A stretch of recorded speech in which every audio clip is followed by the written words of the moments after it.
wafdidii wasiirada heed ee maalmihii ugu dambeeyay ku sugnaa magaalada Burco ee xarunta gobolka Togdheer ayaa maanta si rasmi ah ku dhawaaqay inay soo afjareen murankii dhawaanahanba ka taagnaa deegaanka Balidiriye Guuleed dhinaca waqooyi kaga beegan magaalada Burco ee xarunta gobolka Togdheer halkaas oo isaga hor yimaadeen laba beelood oo wadadiga deegaankaasi. Wasiirka wasaaradda boosaha iyo isgaarsiinta Soomaaliland Maxamed Jaamac Abgaal oo wafdidan wasiirada hogaaminaya warbaahinta ugu waramayay aqalka madaxtooyada magaalada Burco ayaa shaaciyay inay guud ahaanba soo afjareen shaqaqadaasi waxaana uu yiri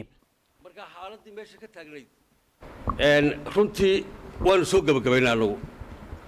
waanu qaybinay go'aankii ilaahay mahadii yani dadkii hawshaasi ka dhaxaysayna waa qaateen waana aqbaleen waa xukun dawliya baanu meesha ka soo saarnay waxaanu soo saarnay in ilaa imika meeshaasi ahaato diiriye guuleed xoolo daaqsin ahaato reerka kale ee la sheegaya lahaa waxba isku hayaan iyo shaqada ka dhaxaysay waxaana waanu ganaaxnay sababtu waxa weeye cid u xil saartay inay beelibeel meel ka ilaaliso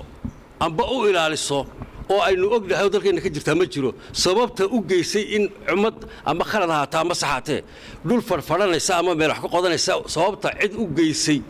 inay hub intay qaataan dul tagaani waa dambi waa sharci dar jaadarteed iyagana waxaanu saarnay ciqaab waxa ay mudnaayeen oo aanu isleenahay waxay tusaale u had doontaa beelaha kale ee dambe ee marka ama qof ama beeli meel ay hawl ka qabsanayso sax amba khalad in ay beel kale amba cid dad kale inta hubun iska qaataan la dul tagaan waxa wax ka qaban sidaan baanu tusaalaha waataanu leenahay oo iska maanaan oranun waan idin kula tagay يعني meeshana waxa hayd baan soo saarnay oo waxay ku haboonaan lahayd waxa lagu shaqeyn doonaa sameynay cidii kale ee khalad ka gashayna ee dambiga inta la dadka gashayna waxay eed lahayd baan iyo xukun lahayd baan iyagana saarnay isku soo wada xoriye shaqaqadan oo muddooyinkii ugu dambeeyay ka taagnay deegaanka Balidiriye Guuleed halkaas isaga hor yimaadeen laba beelood oo wadadiga deegaankaasi waxaana maanta si rasmi ah loo soo afjiray shaqaqadaasi وخالد بكيلة شبكة عالمية اعتراف نيوز برعو.